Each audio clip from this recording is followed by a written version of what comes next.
जिव्हाळा, हे जगणं सुसह्य जे होतं ते पूर्वीमुळं होतं. इतका जीव लावतात मुली. आणि काय माणूस थोडा गैरवरतो पण अशा वेळेस आपल्याला आपल्या मुलीची आठवण येते. प्रत्येकाला वाटतं आपल्या मुलीची आठवण येते.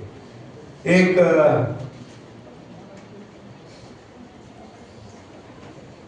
अजून मला आठवतं या शीर्षकाची एक कविता आहे माझे जे आता माझे समवयस्क तर कुणी नसणार आहे, माझ्यापेक्षा लहानच आहेत वयाने, सेवेमध्ये आहेत म्हणजे लहान. तर आम्ही जे गाव अनुभवलेलं पूर्वी आमच्या बालपणी, आता त्या गावाचं शहर झालं, शहराचं नगर झालं, नगराचं महानगर झालं, वाड्याचे अपार्टमेंट झाले आणि अपार्टमेंटचे डिपार्टमेंट झाले.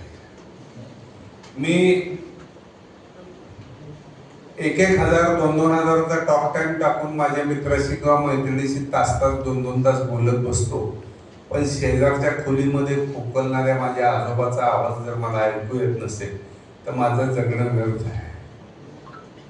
आपल्याला तो आवाज ऐकता आला पाहिजे, त्यांना काय हवं हे बघता आलं पाहिजे, आपल्याला वेदना वाचता आल्या ना समोरच्या माणसाच्या, तर आपलं सार्थक लागतो आयुष्य. आपण वेदना वाचल्या पाहिजे.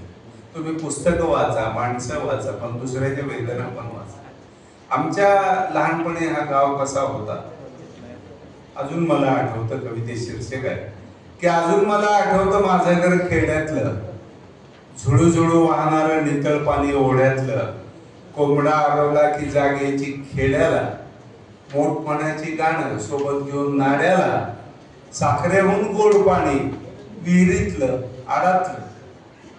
आता बघा 20-20 हजार रुपयाचे वॉटर प्युरिफायर आहेत प्रत्येकाच्या घरी, आणि तरी 20,000 आणि 20,000.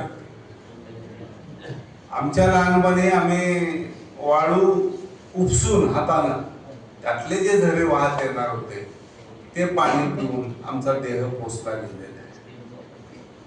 अजून मला आठवतं माझं घर खेड्यातलं, झुळूझुळू वाहणारं नितळ पाणी ओढ्यातलं, कोंबडा आरवला की जाग यायची खेड्याला, मोठमण्याची गाणं सोबत घेऊन नाड्याला, साखरेहून गोड पाणी विहिरीतलं आडातलं. ना अजून मला आठवतं माझं घर खेड्यातलं, किती काढली उजळणी पेन्सिलीनं पाठीवर, किती काढली उजळणी पेन्सिलीनं पाठीवर, गुरुजीची छडी खाल्ली हातावर पाठीवर, वाटतं पुन्हा फिरून यावं बालपण खोड्यातलं.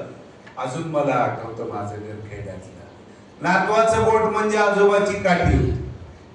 आता आजोबा जर वृद्धाश्रमामध्ये असतील तर त्या बोटाचा आणि त्या काठीचा भविष्य काळामध्ये दुरान्वयाने ही संबंध राहील का नाही ही चिंता आम्हाला भेडसावते. एक लक्षात ठेवा, जवानी की आंखों में ज्वाला होती है, बुढ़ापे की आंखों में प्रकाश होता है. जवानी की बाहों में पृथ्वी होती है, बुढ़ापे की मुट्ठी में आकाश होता है. जवानी संचय होती है, जवानी संचय होती है, बुढ़ापा दान होता है. जवानी सुंदर होती है, बुढ़ापा महान होता है. जवानी सुंदर होती है, बुढ़ापा महान होता है. नातवाचं बोट म्हणजे आजोबाची काठी होती, जगासाठी सासूबाई माय सुनेसाठी होती, आणि 30-40 माणसांचं एक खटलं वाड्यातलं. अजून मला आठवतं माझं घर खेड्यातलं, ऋण काढून सहन करणं म्हणजे पाप. त्या काळी आमच्या मायबापाला 2-4 रुपये देणं झालं तरी झोप यायची नाही त्यांना, ती चिंता भेडसावायची त्यांना की देणं कसं फेडावं. आताचा काळ बदलला, जितका कर्ज जास्त एखाद्या माणसावर तितका मोठा माणूस. 1 कोटी कर्ज मोठा माणूस, 50 कोटी कर्ज मोठा माणूस, कर्ज बुडवलेला सगळ्यात मोठा माणूस. की ऋण काढून सहन करणं म्हणजे पाप होतं. माणसाचं मन किती निर्मळ आणि साफ होतं. लाख मोलाचं वाटायचं समाधान थोड्यातलं. अजून मला आठवतं माझं घर खेड्यातलं, झुळझुळू वाहणारं नितळ पाणी ओढ्यातलं, झुळझुळू वाहणारं नितळ पाणी ओढ्यातलं.